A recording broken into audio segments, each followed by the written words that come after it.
کہہ رہے ہیں جمہوریت اور سیاست اسی لیے بہتر نہیں ہوئی کہ ایک طرف بلاول وزیر اعظم بننے کے لیے، دوسری طرف مریم پاگل ہوئے ہیں، ان دونوں کے نام پہ وہ کانٹا لگانے کے لیے تیار ہے۔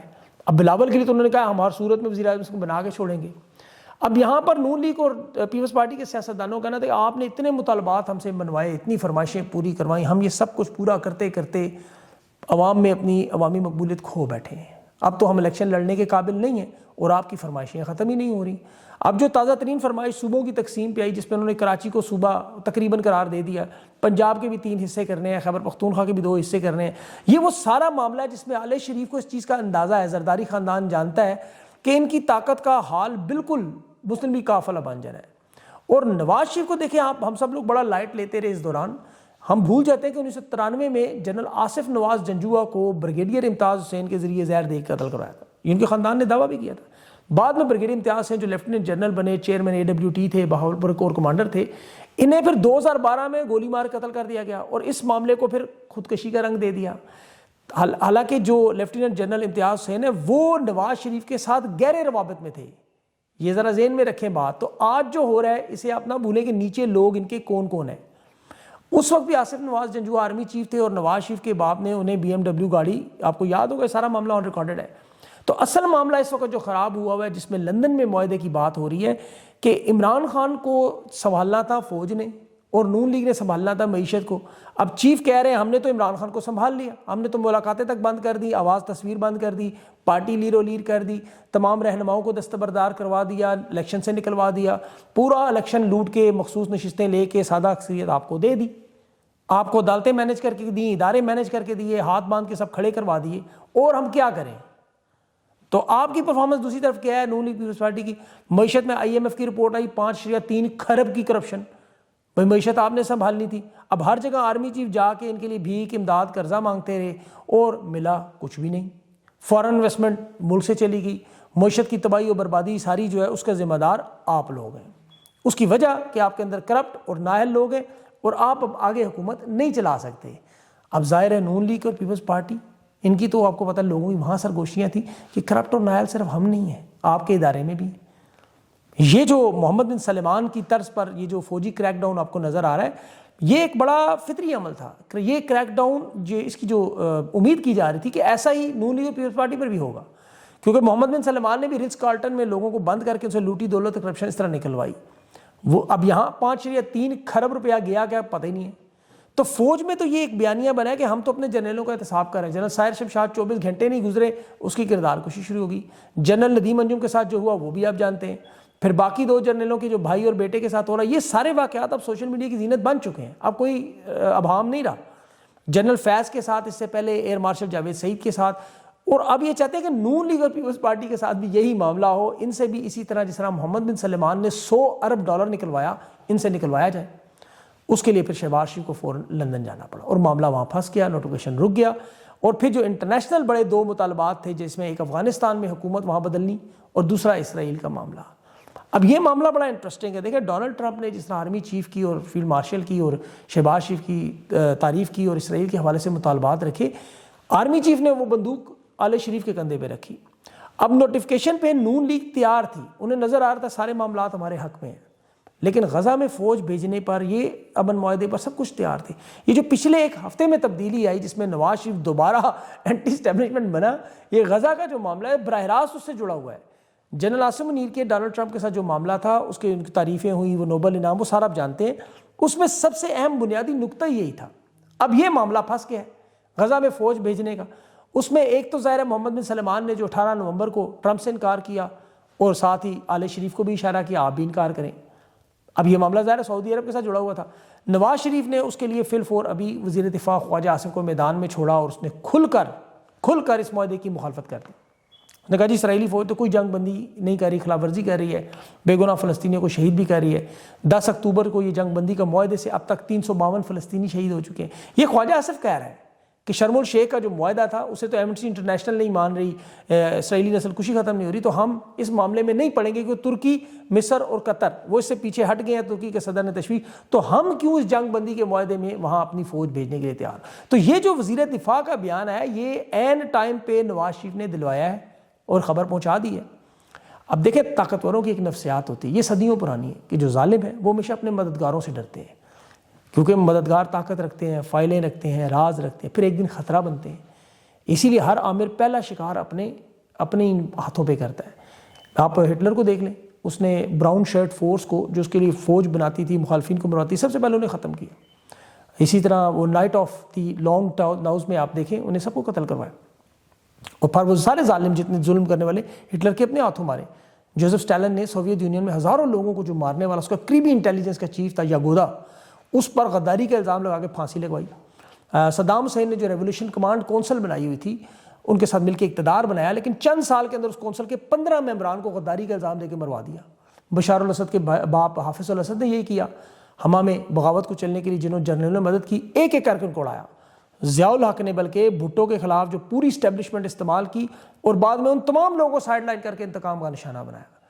پرویز مشرف نے جب مارشل لا لگایا تو جو فوجی کمان اس میں استعمال ہوئی، آپ کو نام ہوگے، وہ جنرل شاہد عزیز، جنرل محمود، جنہوں نے اس کو جہاز اتروائے، سب کو ریٹائر کیا۔ تو یہ ایک وہ ظالم تاریخ ہے جو آج بھی آپ کو دہراتی نظر آ رہی ہے۔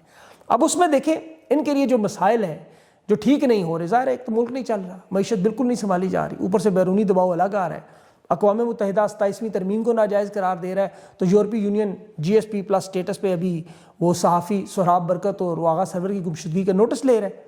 اب GSP+ سٹیٹس خطرے میں پڑا تو یہ جو رئی صحیح کیسر ہے معیشت کی، وہ بھی فارغ ہو جانی ہے۔ 80 ارب ڈالر کی آپ کو پتہ ہے یہ برآمدات کا جو معاملہ ہے، اور 9 ارب ڈالر کا تجارتی خسارہ ہے، 97,000 ارب کا قرضہ ہے۔ SIFC بری طرح تباہ ہو گئی ہے۔ 21 سالہ جو بے روزگاری کا ریکارڈ ہے، پاسپورٹ کے حالات دیکھیں، 30 لاکھ پاکستانی جو ملک چھوڑ کر چلے گئے، جہازوں سے پکڑ کے آف لوڈ کر رہے ہیں۔ اور مزے کی بات ہے، جس امریکہ اور سعودی عرب کے کہنے پہ سب کچھ ہوتا رہا، $1 بھی امداد کے نام پہ نہیں ملا، $1 بھی انویسٹمنٹ پہ نہیں ملی۔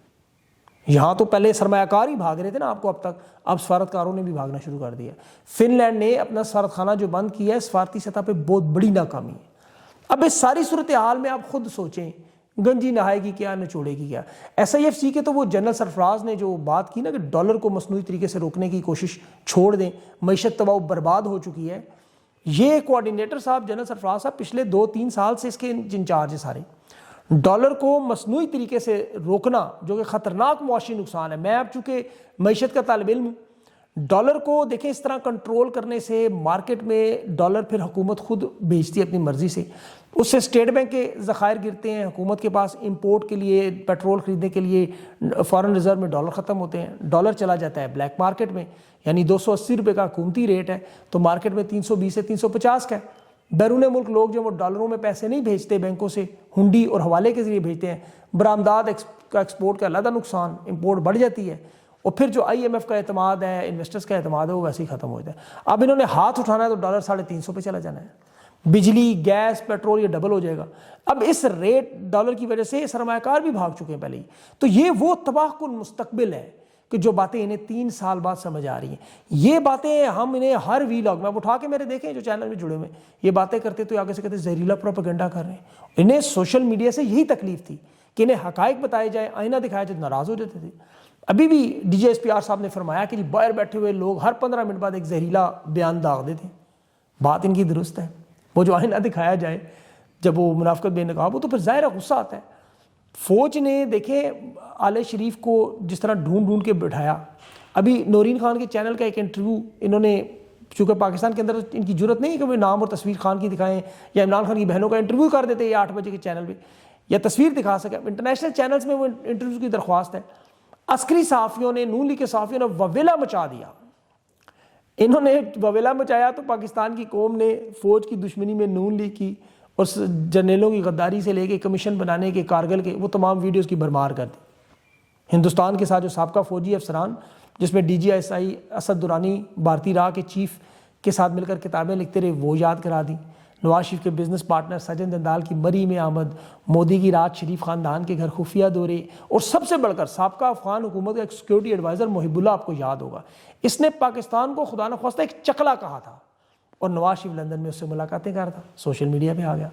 کارگل کے شہداء کا نواز شریف نے بھارتی چینل پہ بیٹھ کے مذاق اڑایا، 4 جرنیلوں کو غداری کی سزا کا مطالبہ کیا کہ جنہوں نے بھارت پر حملہ کیا، اور انہیں کہہ رہا تھا کٹہرے میں لا کے سخت سزائیں دیں۔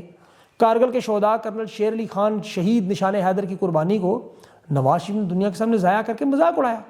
ممبئی حملوں کا اعتراف کیا، فوج کو دہشت گرد قرار دیا، انٹرنیشنل اداروں میں نواز شریف کے انٹرویو ریکارڈ کا حصہ بنے، اور پھر یہ نہیں ہے جو برکھا دت 30 صحافیوں کے ساتھ نواز شریف کو ملی، اس نے نیپال میں مودی کے ساتھ نواز شریف کی خفیہ ملاقاتوں کے بھاڑا پھوڑ دیا۔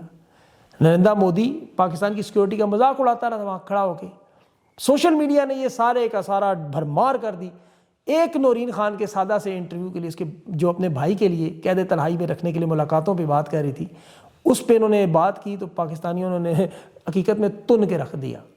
یہاں تو کیپٹن کرنل شیر کے مجسمے پہ 10 سال سزائیں دی تھی، لیکن نواز شریف بھارتی چینل پہ بیٹھ کے شہداء کی میتوں کا مذاق اڑاتا رہا۔ تحریک انصاف کا پورا الیکشن چوری کر کے اس شخص کی جھولی میں ڈالا گیا، بیٹی کو وزیر اعلیٰ بنایا، بھائی کو وزیر اعظم بنایا۔ اب پاکستان کی قوم کان میں روٹی نہیں ڈالتی، وہ یہ ساری منافقت کی زہریلے بیانات دیکھتے ہیں۔ سوشل میڈیا ایسے نہیں ان کو برا لگتا۔ یہ دنیا کا واحد ملک جہاں وزیر اعظم اپنے بھائی سمیت برطانیہ میں سیاسی پناہ پر ہے مقیم ہے، اور اسے کہتے کیا ہے، نجی دورہ۔ یہ جرنیل الوطنی ہے، حب الوطنی نہیں ہے۔